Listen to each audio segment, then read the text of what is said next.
আমি যে আব্দুর রহমান জামির কথা বলি, জাম শহরে তার বাড়ি।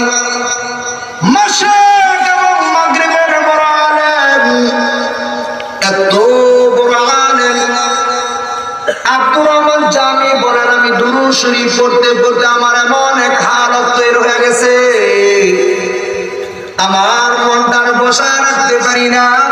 আমার মনে চায় আল্লাহ রাসূলের রওজাকে সামনে নিয়ে দুরূদ শরীফ এবং সালাম দিয়ে কলিজা ঠান্ডা করতে।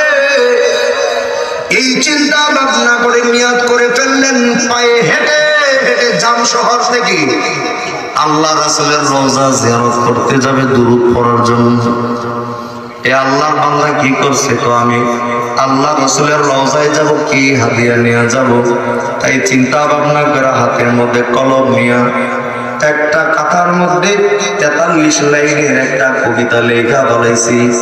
এই কবিতার মধ্যে যে কথাগুলো আছে, আমার হৃদয়ের যত ভালোবাসা, আমার মনের মধ্যে যত কষ্ট যন্ত্রণা, সব যন্ত্রণা ভালোবাসা দিয়া আমি কবিতাটা লিখছি।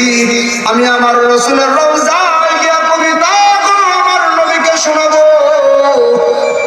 এই চিন্তা ভাবনা করে কবিতা লিখে রওনা করে দিলেন মক্কার পথে। ছেড়ে দিলাম আমার নৌকা ওই মদিনার তীরে, ছেড়ে দিলাম আমার নৌকা ওই মদিনার তীরে। মক্কা মাদিনায় আমি দেখব মনে প্রাণে, মক্কা মাদিনায় আমি দেখব মনে প্রাণে। আনন্দ উল্লাসিয়া গান গায়া যাইতে যাইতে তাকা দেখে আল্লাহর ঘর বাইতুল্লাহর কালো গিলাফ দেখা যায়। আল্লাহর ঘর বাইতুল্লাহর কালো গিলাফ দেখে আল্লাহর পাগল হমনে নাচানাচি শুরু করছে।